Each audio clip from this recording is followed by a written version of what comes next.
Hello दोस्तों।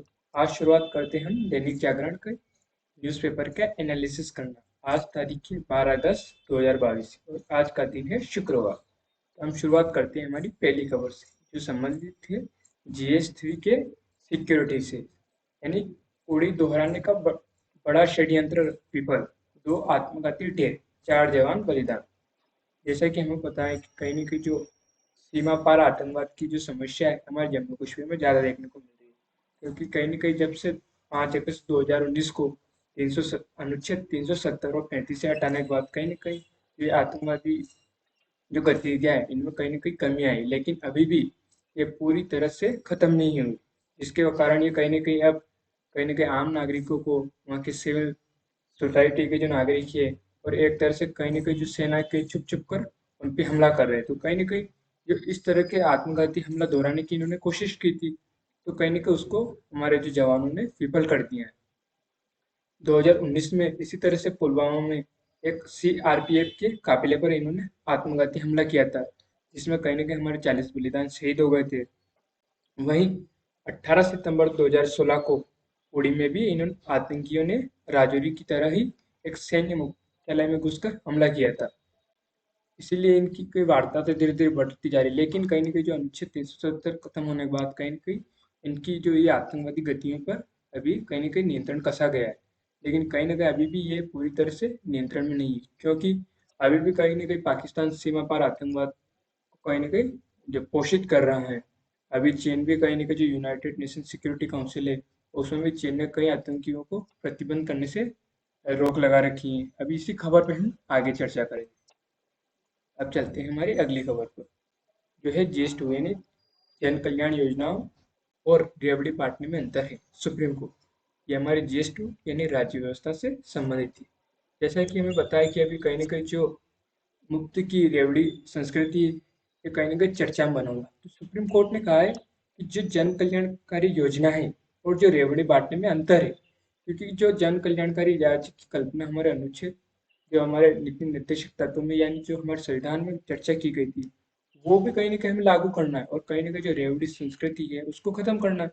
अब इन दोनों में एक स्पष्ट अंतर होना चाहिए कि कहाँ तक कोई भी जो आप योजनाएं लागू कर रहे हो वो कहाँ तक रेवड़ी कल्चर नहीं है और कहाँ तक वो जन कल्याणकारी योजना सिद्ध हो सकती है। इसी पे महत्वपूर्ण टिप्पणी की है हमारे सुप्रीम कोर्ट ने। खजाना खाली होने और जन कल्याण के बीच संतुलन बनाना होगा, क्योंकि अभी मुफ्त की रेवड़ियां जैसे आम आदमी पार्टी है और केंद्र सरकार के बीच में और सुप्रीम कोर्ट, तीनों में कहीं ना कहीं इस मुद्दे को लेकर अभी बीच में विवाद रहा है। जैसे आम आदमी पार्टी का कहना है कि जो वंचित है, गरीब है, उन्हें कहीं ना कहीं मुफ्त की शिक्षा है, स्वास्थ्य है, बिजली है, मिलनी चाहिए। तो केंद्र सरकार का कहना है कहीं न कहीं एक सीमा तक दी जाए।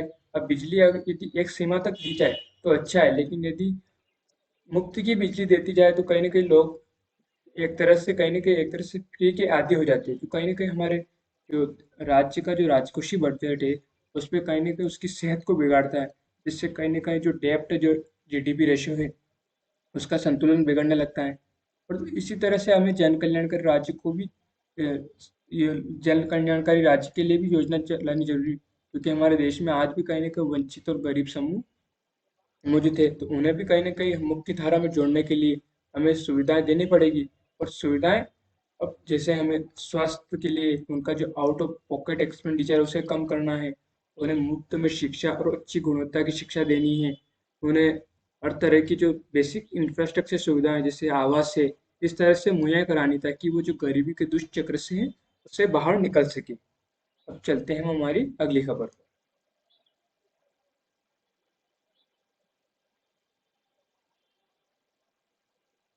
हमारी अगली खबर है GS3 यानी इकोनॉमी से, मुद्रास्फीति 6% से नीचे लाने का लक्ष्य। ऐसा केंद्र सरकार ने कहा है कि महंगाई दर को 6% से नीचे लाने की कोशिश की जा रही है, जिससे कमोडिटी की कीमतों में नीचे आने से कहीं ना कहीं महंगाई पर नियंत्रित कसा जाएगा, क्योंकि RBI ने जो अपनी जो स्वस्थ रेंज है महंगाई की, वो 4+-2 रखी है, यानी मैक्सिमम 6 और मिनिमम 2 तक। इसी स्वस्थ रेंज के बीच में हमारी महंगाई दर रहनी चाहिए, जिससे ना तो विकास प्रभावित हो, ना आम आदमी की जेब पर ज्यादा बोझ पड़े। चलते हैं हमारी अगली खबर।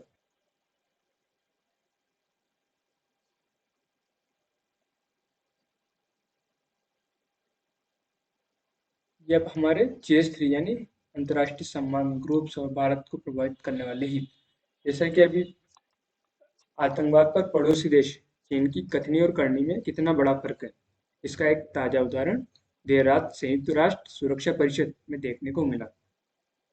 भारत और अमेरिका ने जैश-ए-मोहम्मद के आतंकी अब्दुल रऊफ अजहर को संयुक्त राष्ट्र की तरफ से प्रतिबंधित करने का प्रस्ताव रखा था, लेकिन चीन ने इस प्रस्ताव को पारित नहीं होने दिया। चीन का कहना है कि कहीं न कहीं प्रतिबंध पे उसके पास जो आकलन करने के लिए पर्याप्त डाटा नहीं है। तो कहीं न कहीं चीन इस तरह से आतंकियों को एक तरह से कहीं न कहीं यूनाइटेड नेशन सिक्योरिटी काउंसिल में एक तरह से बचाव कर रहा है। कहीं न कहीं इस प्रस्ताव में जो 15 देश थे यूनाइटेड नेशन सिक्योरिटी काउंसिल के जो 15 सदस्य थे, उनमें से 14 सदस्यों ने इसके समर्थन में प्रस्ताव दिया था, लेकिन कहीं न कहीं एक वीटो पावर के असमर्थन की वजह से इस प्रस्ताव को 6 महीनों के लिए टाल दिया गया है। तो इससे कहीं न कहीं लगता है कि जो चीन है अपनी कथनी और करनी में, अभी जैसे हाल ही में ब्रिक्स में एक सम्मेलन हुआ था, तो चीन ने कहा था कि राष्ट्रीय सुरक्षा सलाहकार की जो एक बैठक हुई थी ब्रिक्स देशों की, तो उनमें चीन ने कहा था कि आतंकवाद के मुद्दे पर सभी देशों को साथ मिलकर लड़ाई करने की बात कही थी, लेकिन इस बयान से कहीं न कहीं उसकी कथनी और करनी में फ़र्क दिखता है। तो चीन भी कहीं न कहीं इस तरह से कैसे करेगा, क्योंकि वो स्वयं ही कहीं न कहीं जो उइगर मुसलमानों पे जो मानव अधिकार के उल्लंघन को लेकर घिरा हुआ है, तो कहीं न कहीं वो इस तरह से आतंकवादियों को बचाकर कहीं न कहीं पाकिस्तान को भी कहीं न कहीं पाकिस्तान को भी कहीं न कहीं सहायता दे रहा है। हाल ही में फाइनेंशियल एक्शन टास्क फोर्स की वजह से मसूद अजहर को सार्वजनिक गतियों पर लगाम लगी थी। तब से पाकिस्तान खुफिया एजेंसी ने रऊफ को आगे कर रखा है। रऊफ और मक्खी दोनों ही पाकिस्तान है। जो ये रऊफ है, ये कहीं न कहीं इंडिया एयरलाइंस के जो अपहरण था उसमें भी शामिल था। कहीं न कहीं 2001 में जो संसद भवन पर हमला हुआ था, उसमें भी कहीं न कहीं इसका हाथ था। भारत और अमेरिका ने कहीं प्रस्ताव रखा था कि इसे एक आतंकवादी आतंकवादी घोषित किया जाए और इसकी जो गतिविधियां है, इस पर प्रतिबंध लगाया जाए। तो कहीं न कहीं चीन ने इस पर अड़ंग उठाया था। तो हम इसी टॉपिक से संबंधित थोड़ा यूनाइटेड नेशन सिक्योरिटी काउंसिल के बारे में जान लेते हैं।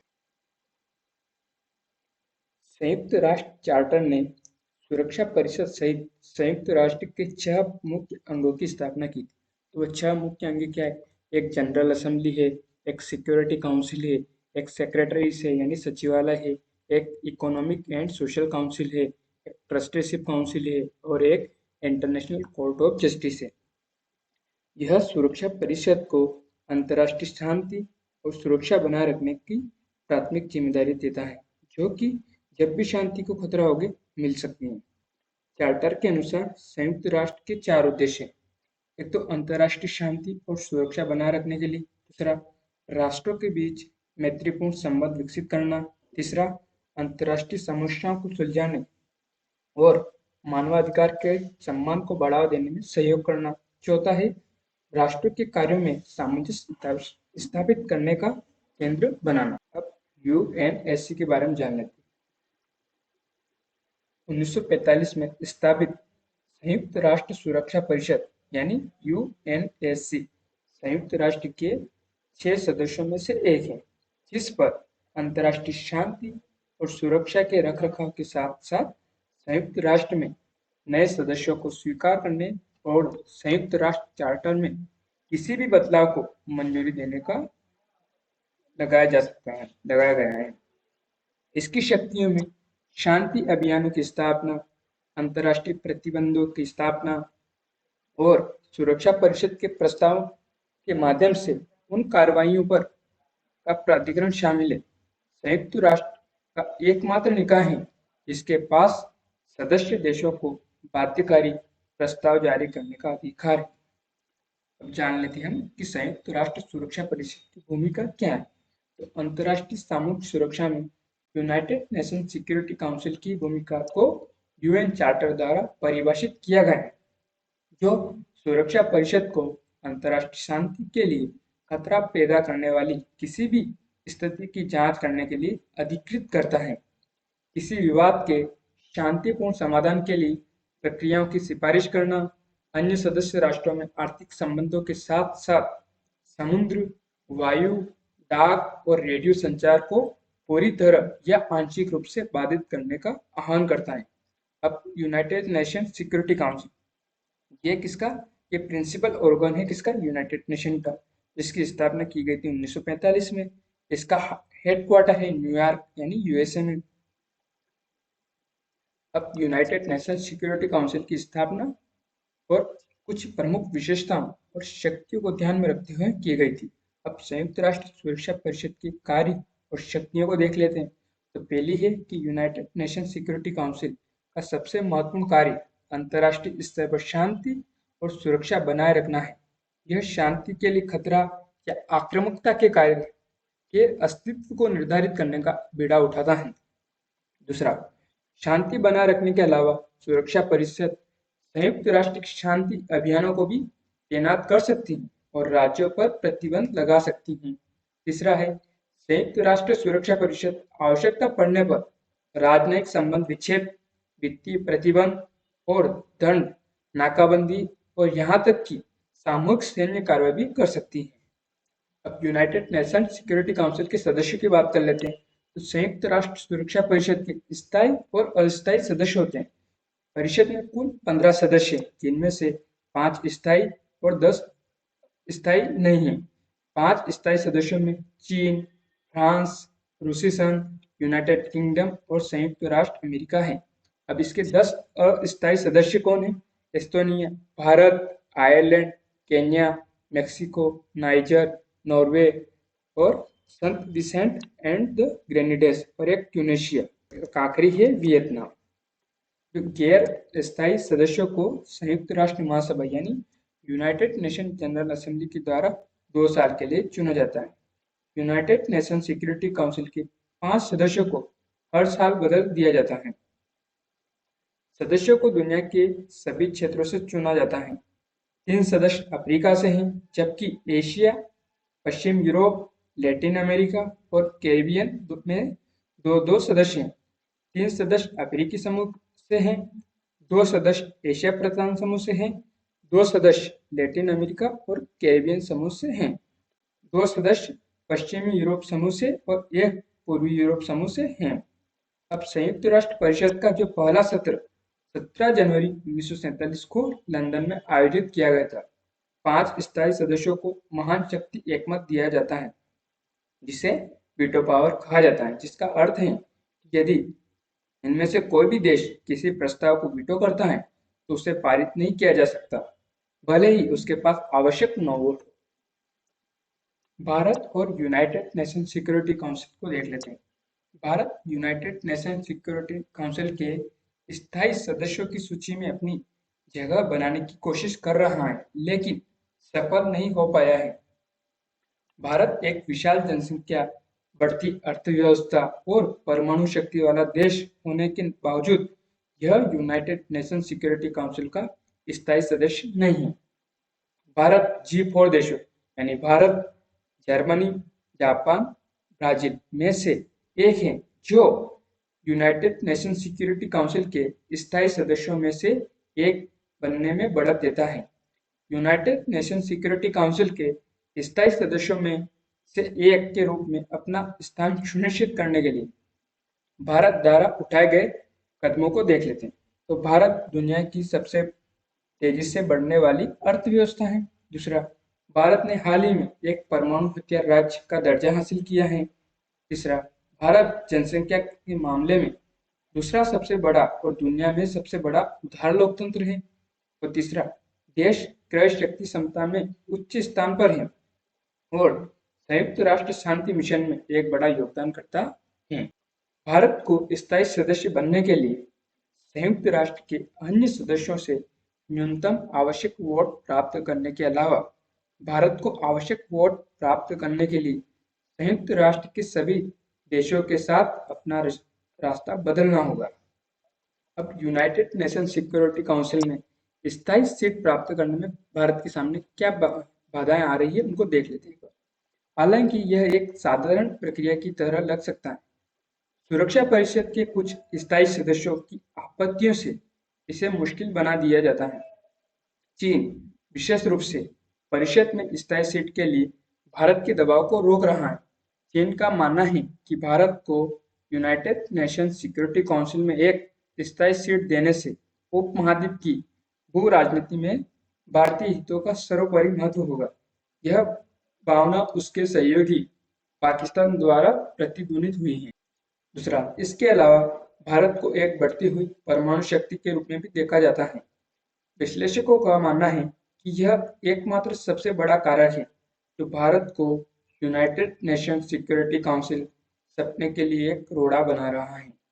तीसरा है, इसकी परमाणु क्षमताओं को सीमित करने के लिए कोई कदम उठाए बिना इसे स्थायी सीट देना व्यर्थ है। 2019 के अंत तक फ्रांस भारत की स्थायी United nation security council seat के लिए अन्य देशों में शामिल होने के लिए नवीनतम बन गया है। लेकिन स्थायी 5 सदस्यों के साथ भारत को शामिल होने के लिए अपनी परमाणु क्षमताओं को छोड़ने के लिए Bharat United nation security council का स्थायी सदस्य होने के कारण ऐसा लगता है दूर के सपने की तरह है। हम बढ़ते हैं हमारी अगली खबर।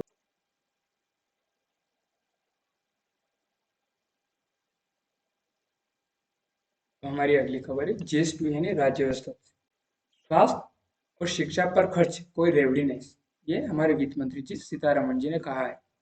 केंद्रीय मंत्री वित्त मंत्री ने कहा कि रेवड़ी बांटने की बहस को दिल्ली के सीएम ने विकृत ट्विस्ट किया है। गौरव भाटिया ने दिल्ली के सीएम के आरोपों को झूठा बताया, 24 घंटे में सच स्वीकार करने को कहा। मुफ्त रेवड़ी को लेकर एक तरफ जहां सुप्रीम कोर्ट में सुनवाई चल रही है, वहीं केंद्र और दिल्ली सरकार के बीच भी बहस छिड़ गई। स्वास्थ्य और शिक्षा संबंधी कल्याणकारी योजनाओं पर केजरीवाल के मुफ्त की रेवड़ियों का ठप्पा लगाने पर गुरुवार को केंद्रीय मंत्री सीतारमण ने कहा कि आजादी के समय से स्वास्थ्य शिक्षा के खर्च क्षेत्र पर खर्च को कभी भी मुफ्तखोरी नहीं कहा गया है। कल्याणकारी देश होने के नाते शिक्षा स्वास्थ्य सुविधाओं को किसी भी सरकार ने नहीं नकारा है, ये सरकार की प्राथमिकता है। किसान MSME को एक सीमा तक मुफ्त बिजली मुहैया कराने में सरकार को कोई एतराज नहीं, लेकिन मुफ्त में दी जाने वाली बिजली को उस राज्य के बजट में प्राविधान हो, राज्यों के पास इतना राजस्व हो कि मुफ्त में बिजली देने की प्रावधान किया जा सके।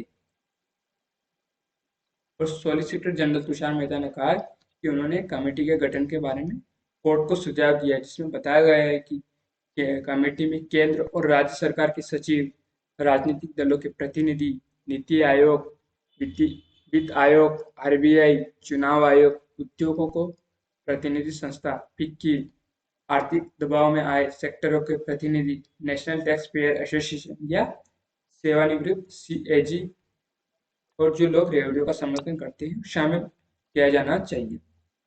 अब चलते हैं हमारी अगली खबर और इसी में एक छोटी सी खबर देख लेते हैं। राज्यों के वित्तीय आवंटन में कटौती और 8वें वेतन आयोग के गठन को लेकर भी झूठ बोला है, ऐसा मुख्यमंत्री केजरीवाल जी का कहना है। केंद्रीय राजस्व में से राज्यों को 41% दिया जा रहा है। वेतन आयोग यानी जिसकी अपन बात करते हैं ना, वेतन आयोग क्या करता है कि कर्मचारियों के वेतन में जो बढ़ोतरी का यानी उनमें सुधार की बात करता है, यानी सुधार के लिए अपने सुझाव देता है। अब बढ़ते हैं हमारी अगली खबर।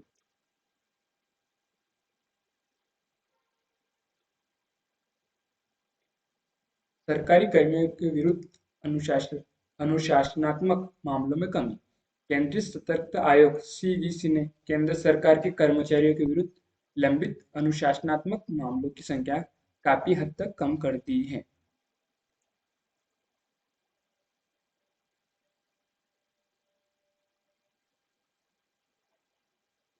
GS2 यानी राज्य व्यवस्था संबंधी, यानी हाल ही में पता है कि 6 अगस्त को उपराष्ट्रपति के लिए चुनाव हुए थे, जिनमें जो लोकसभा और राज्यसभा के सांसदों ने भाग लिया था।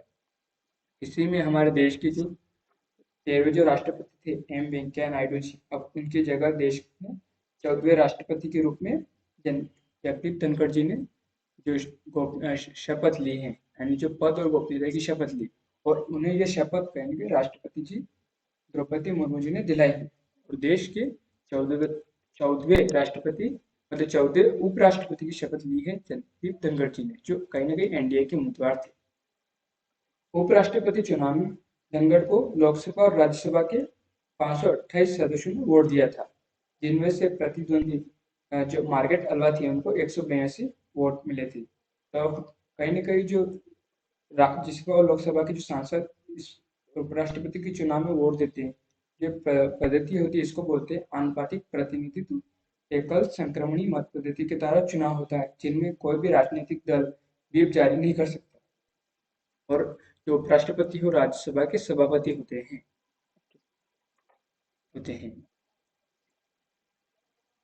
थरूर को मिला फ्रांस का सर्वोच्च नागरिक सम्मान। कांग्रेस के वरिष्ठ नेता शशि थरूर को फ्रांस का सर्वोच्च नागरिक सम्मान शेवलियर लो लीजन दी ऑनर से सम्मानित किया जाएगा। फ्रांस सरकार लेखन और भाषणों के लिए थरूर को सम्मानित कर रही। भारत में फ्रांस के राजदूत इमैनुअल लेनिन ने थरूर को लिखित रूप में इसकी सम्मान के बारे में सूचित किया है।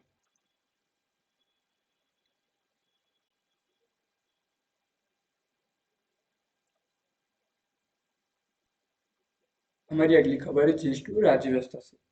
भारत में इंटरनेट मीडिया क्षेत्र के लिए स्वनियामक पर गूगल को आपत्ति। जैसा कि हमें पता है कि कहीं ना कहीं जो इंटरनेट मीडिया है उस पर नियंत्रित और उसे नियमित करने के लिए भारत सरकार ने जो इंटरनेट मीडिया पर शिकायतों की सुनवाई के लिए भारत में इंटरनेट मीडिया क्षेत्र के लिए एक स्वनियामक निकाय बनाने के प्रस्ताव रखा था, जिसमें गूगल को ने आपत्ति व्यक्त की। हालांकि तो फेसबुक और ट्विटर ने इस प्रस्ताव का समर्थन किया है, और भारत ने जून में सामग्री से जुड़ी यानी जो यूजर्स की शिकायतों की सुनवाई के लिए एक सरकारी समिति की नियुक्ति का प्रस्ताव किया था, लेकिन साथ ही कहा था कि अगर कंपनियां चाहे तो स्वनियामक निकाय के लिए तैयार हो सकती है, लेकिन ट्विटर की इस पर आपत्ति है। इस तरह के विषय को हमें देखना चाहिए, क्योंकि कहीं ना कहीं जो इस तरह के होते हैं कि चर्चा में बने रहते हैं इंटरनेट मीडिया।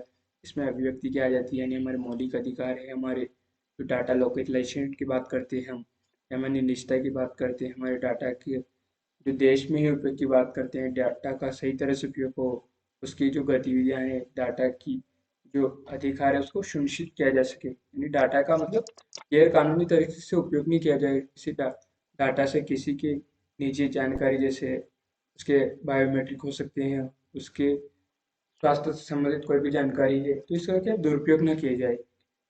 हम चलते हैं हमारी अगली खबर पे।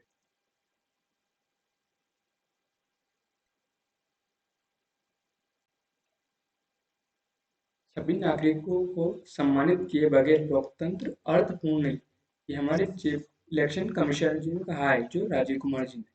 सभी का समावेश बिना किसी भय या पक्षपात के होना जरूरी है। जैसे हमारे मुख्य चुनाव आयुक्त राजीव कुमार जी ने कहा है कि लोकतंत्र तभी अर्थपूर्ण है जब सभी नागरिकों को सम्मिलित किया जाए और समावेश को और बढ़ाया जाए।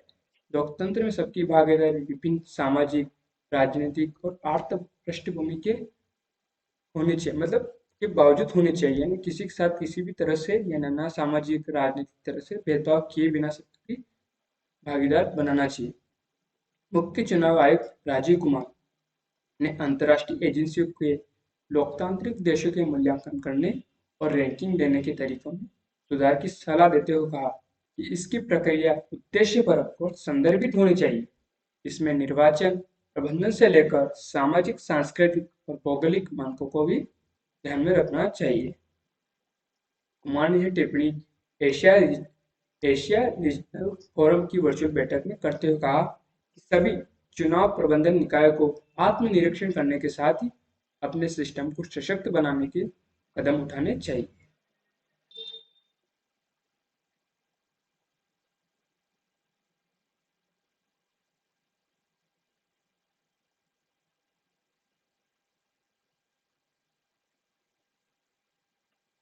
मीथेन उत्सर्जन लैंडफिल वह स्थान जहाँ कूड़ा एकत्रित किया जाता है। एक सैटेलाइट से डाटा लिया गया है। तेल और गैस क्षेत्र में से मीथेन उत्सर्जन पर काफी ध्यान दिया जाता है, लेकिन अपशिष्ट क्षेत्र में उत्सर्जन शमन पर ध्यान देने की जरूरत है, जो वैश्विक मानव जनित उत्सर्जन का लगभग 18% है। उन्होंने कहा कि ठोस अपशिष्ट उत्सर्जन लैंडफिल में कार्बनिक पदार्थों के क्षय में के कारण होते हैं।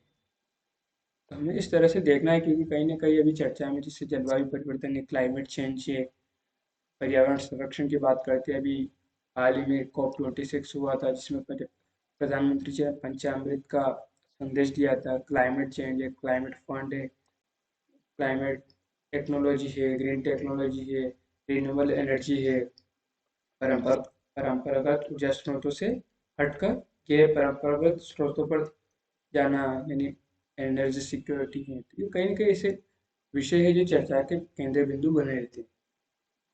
अब हम चलते हैं हमारी अगली खबर पर।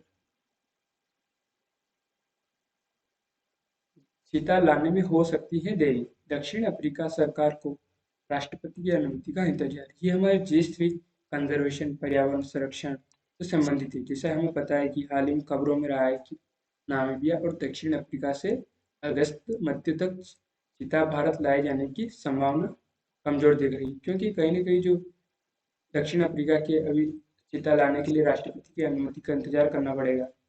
जो चीते लाए जा रहे हों मध्य प्रदेश के श्योपुर जिले में स्थित कुन्नू पालमपुर राष्ट्रीय उद्यान में लाए जा रहे हैं। भारत में वर्ष 1947 में आखिरी बार चीता देखा गया था। अविभाज्य मध्य प्रदेश के सरगुजा, यानी जो अब छत्तीसगढ़ में के जंगल में दिखाई दिए चीता का वहां के राजा ने शिकार किया था। वर्ष 1952 में भारत सरकार ने चीते को विलुप्त प्रजाति के अनुसूची में शामिल कर दिया था। तो हम अभी चीता से संबंधित थोड़ी जानकारी देख लेते हैं कि रेड बुक लिस्ट में इसकी क्या स्थिति है। पहले हम Palampur Kunnu wild life sanctuary को देख लेते हैं कि यह मध्य प्रदेश में कहाँ स्थित है। तो ये कहीं ना कहीं जो श्योपुर डिस्ट्रिक्ट है उसके आसपास के क्षेत्रों में अवस्थित है, और भोपाल के उत्तर क्षेत्र में, राजस्थान के पूर्वी क्षेत्र में, उत्तर प्रदेश के पश्चिम क्षेत्र में अवस्थित है ना। और मध्य प्रदेश के हम एक नेशनल पार्कों को देख लेते हैं कि जो पन्ना नेशनल पार्क है, ये पन्ना डिस्ट्रिक्ट और सतना डिस्ट्रिक्ट के आसपास के वाले क्षेत्र में आ गए हैं। ये संजय नेशनल पार्क इधर आ गया है, यानी जो पश्चिम की साइड आ गया है। इसी के नीचे देखते हैं कि बांधवगढ़ नेशनल पार्क है, ये इधर अवस्थित हैं। इसी के नीचे कान्हा टाइगर रिजर्व है, जो मंडला डिस्ट्रिक्ट के आसपास आ गया है। इधर नीचे बालाघाट हिल फॉरेस्ट रेंज आ गई है। इधर पंच नेशनल पार्क आ गया है, और सतपुड़ा नेशनल पार्क ये होशंगाबाद के नीचे की साइड आ गया है। फिर मेघाट टाइगर रिजर्व आ गया है, और ये यवाल वाइल्ड लाइफ सेंचुरी की तरफ अवस्थित हो गई। तो इस तरह से हमें कहीं ना कहीं नेशनल पार्क और वाइल्ड लाइफ सेंचुरी पर भी एक तरह से अपनी नजर रखनी, ताकि ये प्रीलिम्स पर्सपेक्टिव से बहुत महत्वपूर्ण होते हैं, ताकि इनसे सीधे प्रश्न बन सकते हैं। अब हम थोड़ी चीता के बारे में जान लेते हैं। बिल्ली के कुल के में आने वाले चीता, यानी एसिनोनिक्स जुपिटस, अपनी अभूतपूर्व फुर्ती और रफ्तार के लिए पहचाना जाता है।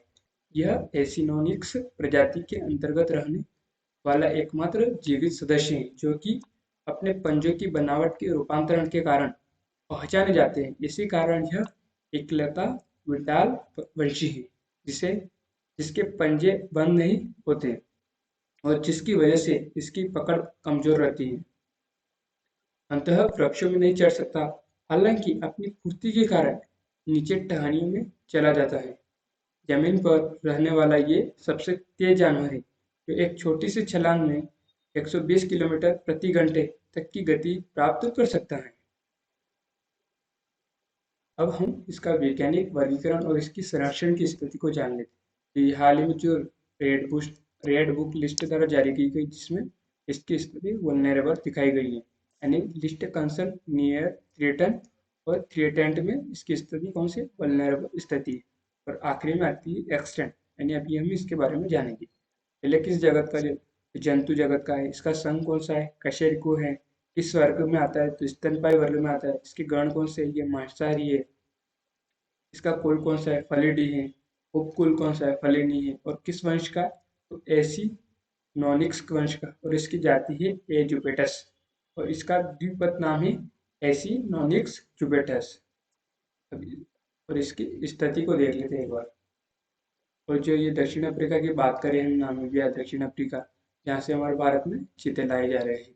जहाँ जो रेड कलर का दिखाई दे रहा है, यहाँ हाई डेंसिटी चीतों की, और इसके बाद जो मीडियम डेंसिटी है, चीतों की संख्या धीरे धीरे घटती जा रही है, और फिर धीरे धीरे धीरे धीरे धीरे चीतों की रफ्तार, जो चीतों की संख्या है वो बहुत ही कम होती जा रही है। अब हम थोड़ा सा जो रेड बुक लिस्ट जारी करती है यूएनएससी, इसके बारे में जान लेते हैं। तो सबसे नीचे आता है नॉट एवेल्युएट यानी एनी, फिर उसके ऊपर आता है नॉट अप्लीकेबल, और फिर आता है उसके ऊपर डाटा डेफिशिएंट। और जैसे हम यहाँ से यानी जहाँ लिस्ट कंसर्न और नेट थ्रेटन से ऊपर जाते हैं तो कहीं ना कहीं जो एक्सटिंक्शन जो रिस्क वो बढ़ती जाती है। अब जैसे हम लिस्ट कंसर्न से ऊपर नियर थ्रेटन पर जाएंगे तो कहीं ना कहीं जो उसकी जो रिस्क है वो बढ़ती जाएगी। अभी जैसे चीता को कहीं ना कहीं जो वल्नरेबल यानी वीडियो में दिखाया गया है, तो कहीं ना कहीं जो उसकी स्थिति है वो बहुत ही संवेदनशील है। उसके ऊपर चलेंगे तो एंडेंजर्ड यानी EN, उसके ऊपर चलेंगे तो क्रिटिकली एंडेंजर्ड यानी CR, यानी जो 3 कैटेगरीज को बोलते हैं थ्रेटन कैटेगरीज। फिर उसके ऊपर आती है रीजनल एक्सटिंक्ट, फिर ऊपर आती है extinct in the world, wild मतलब जंगलों में से समाप्त हो चुका, और एक्सटिंक्ट यानी पूरी तरह से विलुप्त हो चुका। तो कहीं ना कहीं जो ये अभी लिस्ट दिखाई गई हमें चीज़ है कि कहीं वो वल्नरेबल स्थिति में आता है। तो हम चलते हैं हमारी अगली खबर पर।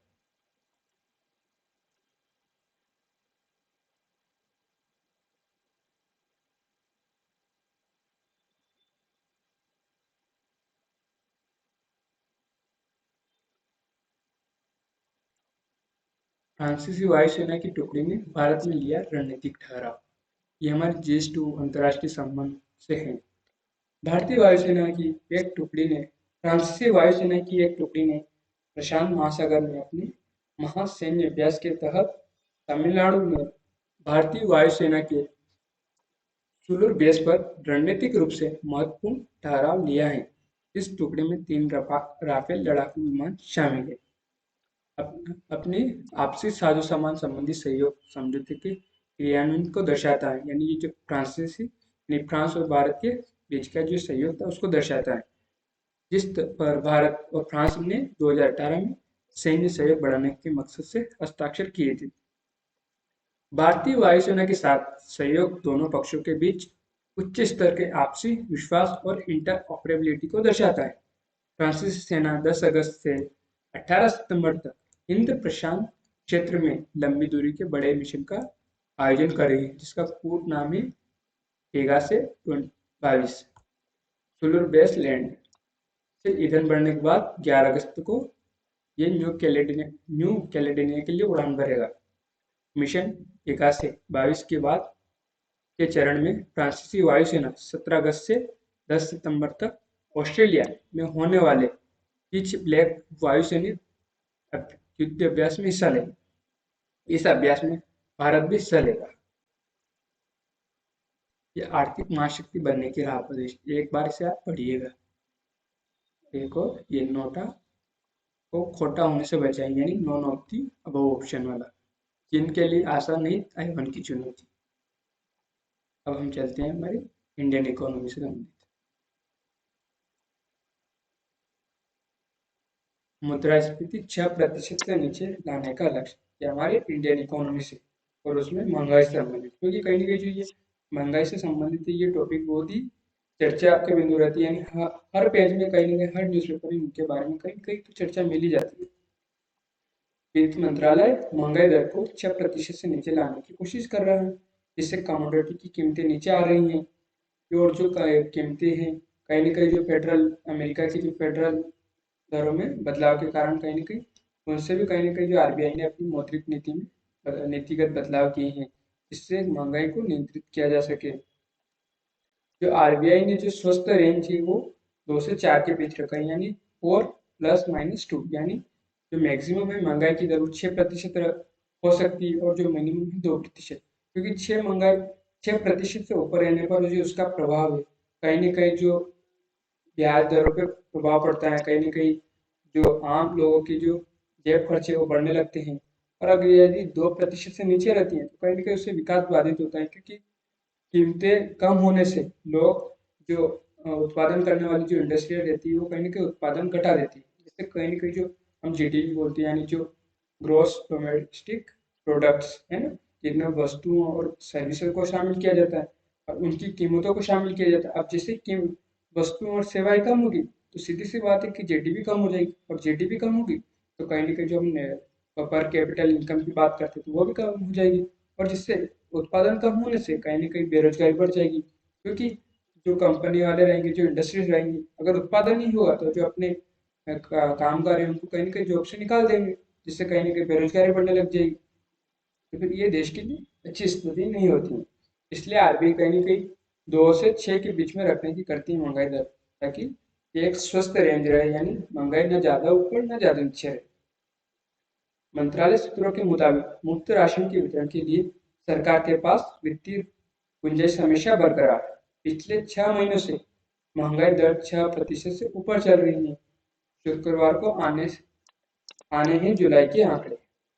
कहीं न कहीं भारत ने 2020 में आत्मनिर्भर भारत अभियान की घोषणा की थी, क्योंकि कहीं न कहीं जैसे रूस यूक्रेन युद्ध चल रहा है, जैसे विश्व का जो ग्लोबल सिनेरियो है, यानी अंतर्राष्ट्रीय समीकरण बदल रहे हैं, तो कहीं न कहीं भारत को भी कहीं न कहीं दूसरे देशों पर जो निर्भरता उसे कम करके आत्मनिर्भर बनना पड़ेगा। क्योंकि कहीं न कहीं इस तरह से जैसे पहले भी 1900 एलपीजी के समय 1991 में कहीं न कहीं जो ऑयल क्राइसिस हुआ था, तो कहीं न कहीं हमारी विकास गति प्रभावित होती है। हमें दूसरे देशों के पास लोन लेने जाना पड़ता है, और वो कहीं न कहीं अपनी एक तरह से शर्तें लगा देते हैं, तो कहीं न कहीं उससे हमारी संप्रभुता है, सॉवरेनिटी है, तो उसमें कहीं न कहीं एक तरह से प्रश्न चिन्ह खड़ा होता है कि भारत संप्रभु है या नहीं।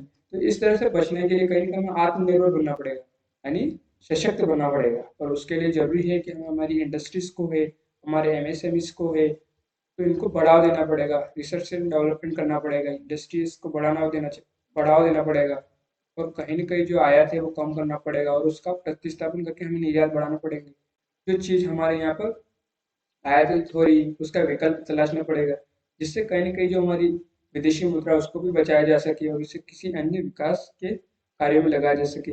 हमें जैसे आज ऊर्जा सुरक्षा की बात है, तो कहीं न कहीं हम 85% क्रूड ऑयल दूसरे देशों से मंगाते हैं, जिससे हमारा विदेशी मुद्रा है वो कहीं न कहीं बहुत ही उस चीज़ पे खर्चा होता है। तो कहीं न कहीं हमें जैसे कल ही पानीपत में इथेनॉल का जो है संयंत्र की स्थापना की थी, मतलब उन्होंने प्रधानमंत्री जी ने उसका इनोवेट किया था। तो कहीं न कहीं ये चीज़ें ज़रूरी है, ताकि हमारी कहीं न कहीं जो निर्भरता है उसे कम किया जा सके, और हमारी जो एनर्जी सिक्योरिटी है उसे सुनिश्चित किया जा सके। वर्ष 2030 तक भारत ब्रिटेन का होगा दुगना व्यापार। तो हम जान लेते हैं कि जो फ्री ट्रेड एग्रीमेंट है, उससे भी पहले एक होता है पीटीई, यानी प्रिफरेंशियल ट्रेड एग्रीमेंट। फिर उसके बाद होता है फ्री ट्रेड एग्रीमेंट, और उसके बाद होता है कॉम्प्रिहेंसिव इकोनॉमिक कॉपरेशन एग्रीमेंट, और उसके बाद होता है सीपा, यानी कॉम्प्रिहेंसिव इकोनॉमिक पार्टनरशिप एग्रीमेंट। तो प्रिफरेंशियल ट्रेड एग्रीमेंट क्या होता है कि इसमें कोई देश एक दूसरे को प्रेफरेंस देता है कि अगर उससे, यानी मान लीजिए कि मान लो भारत है, और भारत के साथ ब्राजील अगर व्यापार करता है, भारत से कोई 2-3 देश और अगर मान लो उससे कॉफी मंगवाते हैं, तो अगर दोनों भारत और ब्राजील ने अगर पीटीए कर रखा हुआ, तो ब्राजील पहले भारत को प्रेफरेंस देगा कि मैं पहले सबसे पहले भारत को जो कॉपी है वो भेजूँ, लेकिन इसमें जो आयात शुल्क है उसमें कमी नहीं की जा सकती। लेकिन उसके अगली स्टेप आती है फ्री ट्रेड एग्रीमेंट। तो इसमें क्या होता है कि इसमें प्रिफरेंशियल ट्रेड एग्रीमेंट तो होता ही, लेकिन उसके साथ कहीं न कहीं जो जो सीमा शुल्क है, जो आयात शुल्क है, उसमें कटौती की जाती है, धीरे-धीरे कटौती की जाती है। फिर कोऑपरेशन आता है, फिर पार्टनरशिप आता है। तो इनमें कहीं न कहीं जो कोऑपरेशन है, पार्टनरशिप है, इनमें गुड्स एंड सर्विसेज के साथ इन्वेस्ट भी इंक्लूड हो जाता है। कहीं न कहीं इसमें सीमा मतलब इनमें फ्री ट्रेड एग्रीमेंट, पीटीए, ये दोनों शामिल होते हैं, और इनमें साथ-साथ में एक निवेश भी शामिल हो जाता है। और जो आखिरी में होता है पार्टनरशिप एग्रीमेंट, यानी निवेश के साथ-साथ जो दूसरा देश है जैसे जापान है, तो भारत में जापान जो अपनी मेट्रो परियोजना थी उसके साथ-साथ वो उसमें टेक्नोलॉजी और निवेश स्वयं कर रहा है, यानी भारत का इसमें कम पैसा लगा, ताकि कहीं न कहीं जो, और इस तरह की एग्रीमेंट कब होते हैं जब दोनों देशों के साथ अच्छी मजबूत साझेदारी बनती है। तो हाल ही में भारत और ब्रिटेन के बीच होने वाला कारोबार वर्ष 2030 तक दुगना हो जाएगा, ऐसा कहना है किसका, थार्नट CIIA का, जो एक ब्रिटेन की मिड्स इंडिया रिपोर्ट में लगाया है। भारत ब्रिटेन से आयात के मुकाबले ब्रिटेन को निर्यात अधिक करता है। अगर निर्यात अधिक करता है तो इससे कहीं न कहीं जो जो विदेशी व्यापार है, यानी जो बैलेंस ऑफ पेमेंट है, यानी भारत के पक्ष में रहेगा, यानी व्यापार सरप्लस रहेगा। भारत और ब्रिटेन के बीच मुक्त व्यापार समझौता को लेकर अभी वार्ता चल रही है। कहीं न कहीं ये उम्मीद लगाई जा रही है कि दीपावली तक कहीं न कहीं जो फ्री ट्रेड एग्रीमेंट है वो पूरा हो जाए। देश भारत है जो फ्री ट्रेड एग्रीमेंट के तहत मुख्य रूप से रोजगारपरक क्षेत्रों को शामिल करना चाहता है, ताकि इससे क्या हो, यानी टेक्सटाइल है, लेदर है, जेम्स है और ज्वेलरी जैसे रोजगारपरक क्षेत्रों के निर्यात में बढ़ोतरी हो। ताकि इससे क्या होगा कि एक तो विदेशी मुद्रा अर्जित करें और दूसरा यहाँ जो हमारे युवा है उनको भी कहीं ना कहीं रोजगार मिलेगा, जिससे कहीं ना कहीं विकास को बढ़ावा मिलेगा, बेरोजगारी कम होगी, महंगाई को नियंत्रित लगेगा। तो इससे कहीं ना कहीं भारत को जो विश्व व्यापार में अपनी हिस्सेदारी बढ़ानी है, तो इसी तरह से धीरे धीरे हम कदम बाय कदम बढ़ाते चले जाएंगे। फ्री ट्रेड एग्रीमेंट होने के बाद ये वस्तुएं ब्रिटेन से बिना शुल्क के बेची जा सकी। अगर मान लो अगर यही वस्तु अगर ब्रिटेन दूसरे देशों से मंगाया तो कहीं उन पे जो शुल्क है वो भारत के मुकाबले ज्यादा लगाएगा, तो कहीं भारत की वस्तु सस्ती होगी और भारत की वस्तु ज्यादा बिकेगी तो कहीं हम भी यहाँ पे प्रोडक्शन बढ़ाएंगे, प्रोडक्शन बढ़ाने से कहीं जीडीपी बढ़ेगी और दूसरा है कि रोजगार बढ़ेगा, तो कहीं जो बेरोजगारी की समस्या उससे भी कहीं कुछ हद तक छुटकारा मिलेगा और तीसरा दोनों देश वैश्विक सप्लाई चेन का हिस्सा भी बनेंगे। तो इस तरह से हमारे देश के लिए फायदा। एनपी घटने से बैंकों का मुनाफा बढ़ा, यानी फंसे बैंक कर्ज में लगातार गिरावट के कारण सार्वजनिक क्षेत्र के बैंकों का मुनाफा जून में बढ़ा। अब हमारे लिए ये खबर किस महत्वपूर्ण है कि एनपी क्या होता है, यानी नॉन परफॉर्मिंग एसेट क्या होता है, यानी जो बैंक किसी को कर्ज देते हैं और 90 दिनों के बाद अगर वो कर्ज मतलब 90 दिनों का समय रहता है, अगर उसके अंदर वो मूलधन और ब्याज नहीं चुका पाता है तो उस कर्ज को एनपीए घोषित कर दिया जाता है, यानी वो की कर्ज एक तरह से कहीं ना कहीं डिफॉल्ट की कैटेगरी में आ जाता है, यानी जो कस्टमर उसे सब स्टैंडर्ड घोषित कर दिया जाता है, यानी उसने कर्ज नहीं चुकाया है, कहीं ना कहीं उसकी जो रेटिंग होती है क्रेडिट रेटिंग एजेंसी रेटिंग वो भी कहीं ना कहीं गिर जाती है। चलते हैं हमारी अगली।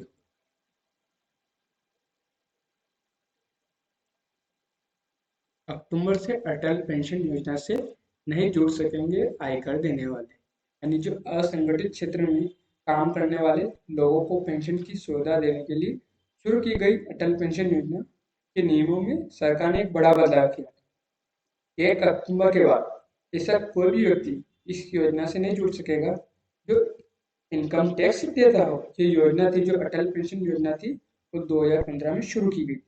इसमें उन लोगों के लिए शुरू की गई थी जिन्हें किसी अन्य सरकारी पेंशन का लाभ नहीं मिलता था।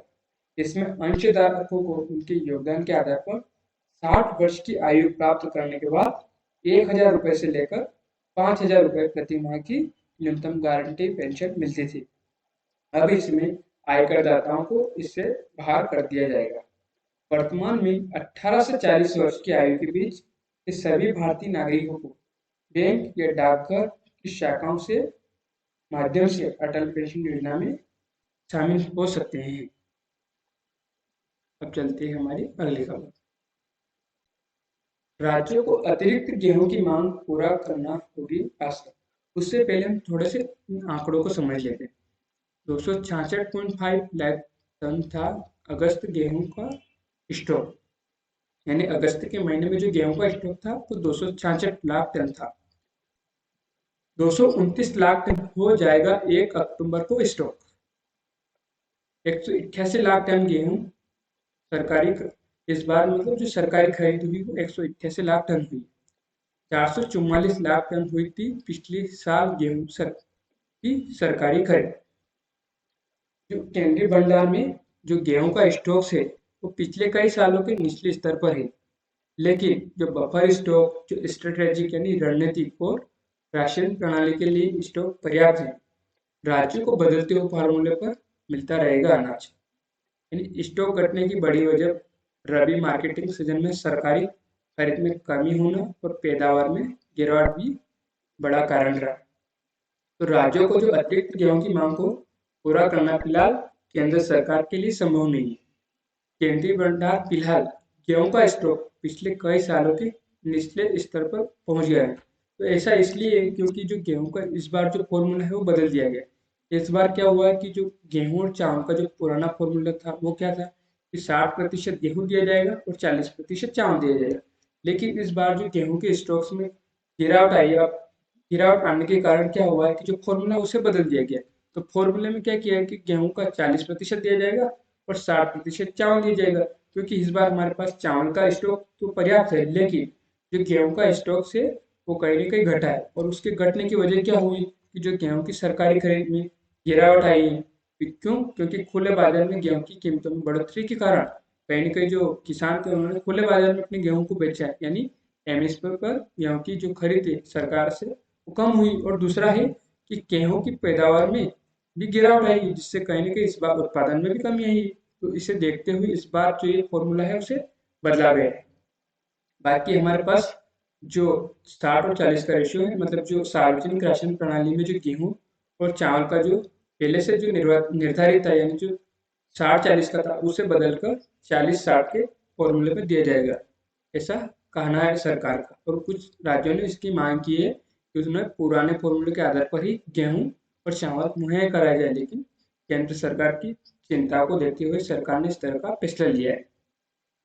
बंद हो सकती है गरीब कल्याण अन्न योजना। सरकार की ओर से पब्लिक डिस्ट्रीब्यूशन सिस्टम के अलावा 80 करोड़ से अधिक उपभोक्ताओं को 5 किलो प्रति व्यक्ति की दर से अतिरिक्त अनाज की आपूर्ति प्रधानमंत्री गरीब कल्याण अन्न योजना के तहत की जा रही थी, जो अभी फिलहाल 2000 सितंबर के लिए मान्य है। बाकी आगे सरकार इस पर निर्णय लेगी कि इसे बरकरार रखना है या बंद करना है। अब चलते हैं हमारी प्रधानमंत्री आवास योजना, जो गरीबों को एक पक्की घर बनाने और उनको कहीं ना कहीं जो गरीबी से बाहर निकालने के लिए शुरू की गई। प्रधानमंत्री आवास योजना शहरी और ग्रामीण, राज्य सरकार और केंद्र सरकार मिलकर कहीं ना कहीं जो वंचितों के और गरीबों के घर बनाने और गरीबी उन्मूलन के लिए उन्हें आवास की सुविधाएं मुहैया कराती है इस योजना। चलते हैं हम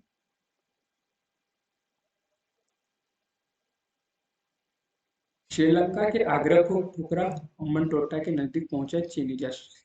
जैसे हमें पता है कि हाल में कहीं न कहीं जो चीनी जासूसी जो पौध है उसको लेकर भारत ने अपनी श्रीलंका के समक्ष अपनी एक चिंता प्रकट की और श्रीलंका से कहा इस जासूसी पौध को हम्बनटोटा पे ठहरने न दिया जाए। भारत ने ऐसी इसलिए चिंता व्यक्त की क्योंकि ये पौध ट्रैकिंग एंटीना व अत्याधुनिक सेंसर से लैस है। यह भारत के दक्षिणी हिस्से की अधिकांश मिसाइल व सैन्य गतिविधियों के अलावा ढांचागत परियोजना पर करीबी निगरानी करने की क्षमता रखता है। हम्बनटोटा बंदरगाह से इसके जरिए उड़ीसा के तट की गतिविधियों पर नजर रखी जा सकती है। इसलिए भारत ने इस पर चिंता व्यक्त की है कि इसे हम्बनटोटा पर ठहरने न दिया जाए। श्रीलंका द्वारा जारी यात्रा टालने के आग्रह के बावजूद चीन का जासूसी पोत युआन वांग फाइव लगातार हम्बनटोटा बंदरगाह की ओर बढ़ रहा है। सुरक्षा कारणों की वजह से भारत ने इस संबंध में श्रीलंका के समक्ष विरोध जताया था और दक्षिणी श्रीलंका के हम्बनटोटा बंदरगाह से 600 समुद्री मील, यानी एक समुद्री मील का मतलब होता है 1.852 किलोमीटर के बराबर होता है, दूर था। अब चलते हैं हमारी अगली खबर। ताइवान बोला चीन से खतरा बरकरार, अपना पूर्व निर्धारित वार्षिक सैन्य अभ्यास शुरू किया। कहा दृढ़ता से अपनी संप्रभुता व राष्ट्रीय सुरक्षा की रक्षा करेंगे। जैसे हमें पता है कि तीन और ताइवान और चीन के बीच में कहीं ना कहीं जो सैन्य विवाद है वो बरकरार है, चल ही रहा है। तो ताइवान स्ट्रेट की मध्य रेखा के नजदीक युद्धपोतों की संख्या में खासी कमी आई है, ऐसा कहा है। अब चलते हैं हमारी अगली खबर। अभी अभी ऊपर देख रहे थे ना, वो यही है कि 2 दिन पहले ही भारत ने चीन और पाक को किया था बेनकाब। 2 दिन पहले यूनाइटेड नेशन सिक्योरिटी काउंसिल में आतंकवाद पर बैठक थी, जिसमें भारत की स्थायी प्रतिनिधि यानी जो रुचिरा कंबोज ने चीन और पाकिस्तान के दोहरे चरित्र को बखूबी सामने लाने की कोशिश की थी। रुचिरा कंबोज ने कहा था यह बहुत ही दुर्भाग्यपूर्ण है कि आतंकवादियों के खिलाफ बेहद ठोस सबूतों के बावजूद विश्व बिरादरी के कुछ देशों की वजह से उन पर कार्रवाई नहीं की जा सकती नहीं की कर सकती। कुछ देश लगातार इस बारे में दोहरा चरित्र अपना रहे हैं, सनत रहे कि एक बार किसी आतंकी के खिलाफ प्रस्ताव पारित नहीं होने पर दोबारा वह प्रस्ताव 6 महीने तक नहीं लाया जा सकता। कंधार विमान अपहरण कांड में शामिल था, यानी जो अब्दुल रऊफ था जिसे अभी आतंकवादी घोषित किया जा रहा था, तो भारत में कई आतंकी हमलों की योजना बनाने और उन्हें अंजाम देने में शामिल रहा। इनमें से 1999 में इंडियन एयरलाइंस के विमान IC-814 का अपहरण कर कंधार ले जाने, 2001 में भारत की संसद पर हमला और 2016 में पठानकोट के वायुसेना बेस पर आतंकी हमला शामिल है।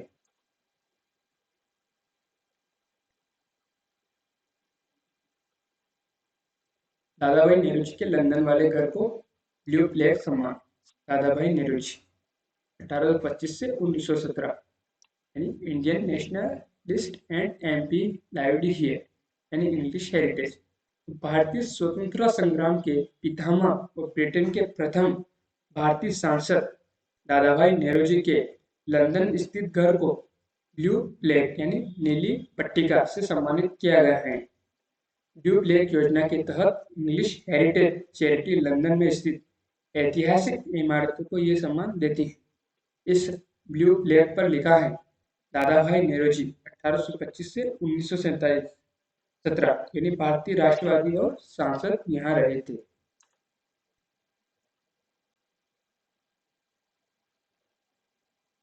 अब हम अगली खबर देख लेते हैं। भारत में ईस्ट इंडिया कंपनी के शासन की शुरुआत हुई 1765 में। आज ही ईस्ट इंडिया कंपनी ने मुगल बादशाह शाह आलम द्वितीय के साथ इलाहाबाद की संधि पर हस्ताक्षर किए थे। इस संधि के जरिए ही कंपनी को देश की राजनीतिक और संवैधानिक व्यवस्था में दखल देने का अधिकार मिला था और भारत में ब्रिटिश शासन की नींव पड़ी थी। जैसे हमें पता है कि कहीं जो 1757 में उसमें प्लासी का युद्ध होता है और 1864 में बक्सर का युद्ध होता है, तो कहीं ना कहीं दोनों जो युद्धों में अंग्रेज जीतते हैं तो कहीं ना कहीं धीरे धीरे धीरे उनकी महत्वाकांक्षाएं बढ़ने लगती है और धीरे धीरे कहीं ना कहीं वो अपना आधिपत्य जमाने लगते हैं। कहीं ना कहीं वो यहाँ से दीवानी है और इस तरह के कहीं ना कहीं जो शासन है यहाँ की उसमें दखल देने लगते हैं और यहीं से कहीं ना कहीं जो उनकी जो ब्रिटिश ईस्ट कंपनी है उसकी नींव पड़ने लग जाती है। IBM ने पेश किया था दुनिया का पहला पर्सनल कंप्यूटर 1981 में। आज ही अमेरिका टेक कंपनी IBM ने पहला पर्सनल कंप्यूटर पीसी लॉन्च किया था। इसकी कीमत 1 लाख थी। पहले कंप्यूटर व्यक्तिगत इस्तेमाल के लिए उपलब्ध नहीं थे, इससे पहले ऐसा उपलब्ध नहीं थे। अंतरिक्ष कार्यक्रम की जनक माने जाते हैं विक्रम साराभाई। भारत के अंतरिक्ष तक पहुंचाने वाले महान वैज्ञानिक विक्रम साराभाई का जन्म अहमदाबाद में हुआ था। उन्होंने इसरो की स्थापना में अपना अहम योगदान दिया था। 21 नवंबर 1963 को तिरुवनंतपुरम के तुम्बा में से भारत का पहला रॉकेट लॉन्च किया गया था।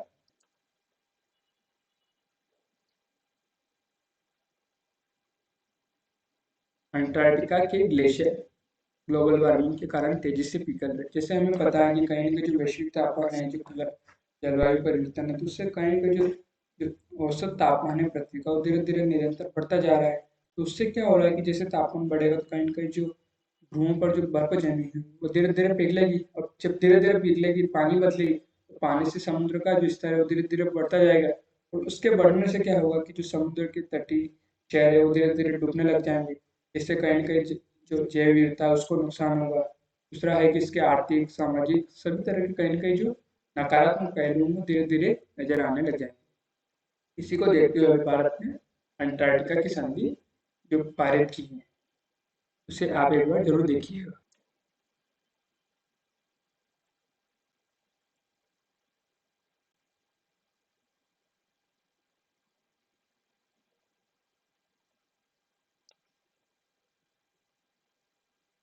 एक बार हम चीन का मैप देख लेते हैं। चीन और ताइवान का मैप देख लेते हैं। तो ये ताइवान का मैप है।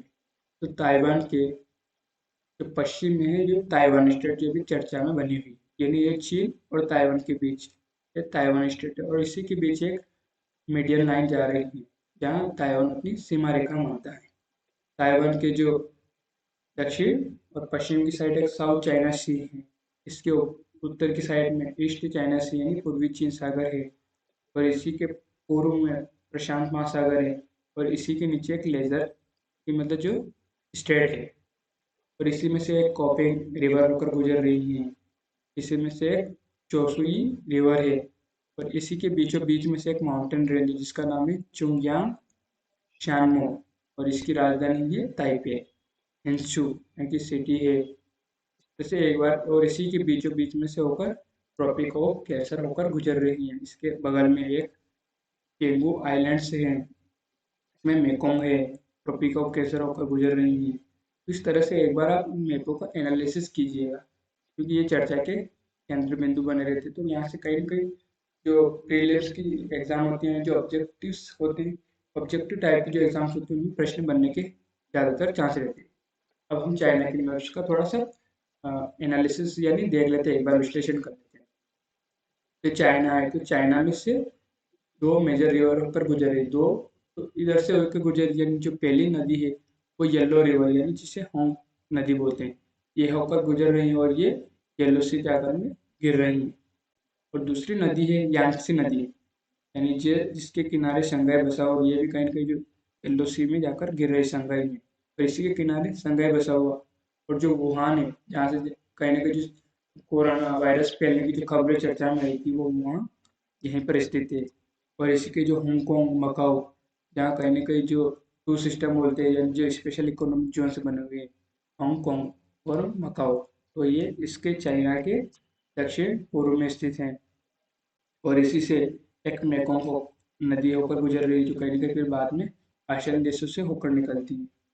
और ये तिब्बत का पठार आ गया इधर, और इधर है शिनजियांग प्रांत, जिसे हम सीपीसी बोलते हैं। तो कहीं न कहीं सीपीसी और ग्वादर बंदर का जो जो जोड़ने का काम करेगी सीपीसी, जो शेरजियांग फ्रांस से ग्वादर बंदर का तक। ये इधर हमारे हिमालय आ गया, ये यहीं से कहीं ना कहीं जो इंडस नदी है, ब्रह्मपुत्र नदी है, ये ऊपर गिर रही है। और इसी के ऊपर तिब्बत का पठार आ गया, और तिब्बत के ऊपर, पठार के ऊपर इधर से उनशान के माउंटेन्स आ गया है, और इधर टकला मकान का डेजर्ट आ गया है, इधर तियानशान माउंटेन्स आ गई हैं, और इधर गोबी डेजर्ट आ गया, दोनों मंगोलिया और चीन के बीच में। ये अल्टाई शान माउंटेन्स आ गई इधर। और ये जो है ऊपर the great wall of China, जो इनका अंतरिक्ष से भी दिखाई देती है। ये बीजिंग, इसकी राजधानी आ गई। ये द ग्रेट वॉल होने के बाद ये मंगोलिया का जो पठार है वो इधर आ गया है। और इधर नॉर्थ कोरिया, साउथ कोरिया है। नॉर्थ कोरिया की बाउंड्री कहीं ना कहीं चीन से ही लग रही मात्र। इधर आमूर रिवर आ गई है, जो कहीं ना कहीं चीन और रूस के बीच होकर बह रही है। और इसमें एक ग्रैंड कैनाल भी बनाई गई, जो कहीं न कहीं जो यांगत्से नदी और येलो नदी दोनों को जोड़ रही है। और दूसरा सबसे कहीं न कहीं ये जो नदी है, इससे चाइना का सबसे ज़्यादा है जो शिपमेंट होता है, वो इसी नदी के द्वारा होता है, जिससे कहीं न कहीं जो लागत है वो कम हो जाती है। और एक बार इस मैप को आप जरूर देखिएगा कि किस किस से चाइना की बाउंड्री लगती है। चाइना के इधर पैसिफिक ओशन आ गया, साउथ चाइना सी जिसमें विवाद है वो इसके दक्षिण पूर्व की साइड आ गया, ये ताइवान आ गया, जहाँ दोनों के बीच में अभी सैन्य अभ्यास हो रहा है, यानी कहीं नीचे तनातनी चल रही है दोनों के बीच में। और उसके बाद चलते हैं चैंगटू, इसके बीच में आ गए Chongqing, Xi'an, the three Gorges dam, ये जो इसी के बीच में जो इसी यांगत्से नदी पर बना हुआ है, जो चर्चा में बना रहता है। हिमालय यानी तिब्बत, इसकी राजधानी पहले लहसा थी। ये इंडस रिवर, ये केटू जो भारत की सबसे ऊंची चोटी है। और इसके साथ इधर कजाकिस्तान, किर्गिस्तान से इसकी बाउंड्री लग रही है। ऊपर मंगोलिया है, रूस के साथ है। एक बार इसे आप जरूर देखिएगा। ताइवान को देख लेते हैं। चीनी गणराज्य ताइवान पूर्वी एशिया का एक देश है। ये ताइवान द्वीप तथा कुछ अन्य द्वीपों से मिलकर बना है। इसका प्रशासनिक मुख्यालय ताइवान द्वीप है। इसके पश्चिम में चीनी जनवादी गणराज्य और उत्तर पूर्व में जापान और दक्षिण में फिलिस्तीन है। सकल घरेलू उत्पाद है इसमें 474 बिलियन यूएसडी 2000 के आंकड़ों के अनुसार। और इसकी राजधानी है ताइपे। इसके राष्ट्रपति है साई इंग वेन। इसका द्वीप समूह है ताइवान आर्चिपेलागो। अब इसका हम थोड़ा सा मैप देख लेते हैं। ये ताइवान, ये जो ताइपे इसकी सिटी है ताइवान, इसके दक्षिण में ये फिलीपींस आ गया है, जिसकी राजधानी मनीला शहर है। ये ताइवान का जिन द्वीपों के साथ एक पार्सले आइलैंड से हो गया, और एक स्पार्ले आइलैंड से, जो इस साउथ चाइना सी में है। और इसके ऊपर जापान आ गया है। जापान ये पीला, यानी जो येलो सागर है, ये कोरिया लोकतांत्रिक गणराज्य, ये सियोल दक्षिण कोरिया की राजधानी है। ये जापान आ गया। जापान की ओसाका, टोक्यो, और ये बीच में ताइवान की, जिसे हमें माउंटेन्स दिख रही है एक तरह से। ये ताइवान, ये ताइवान जाइंट डमरू में किया गया है।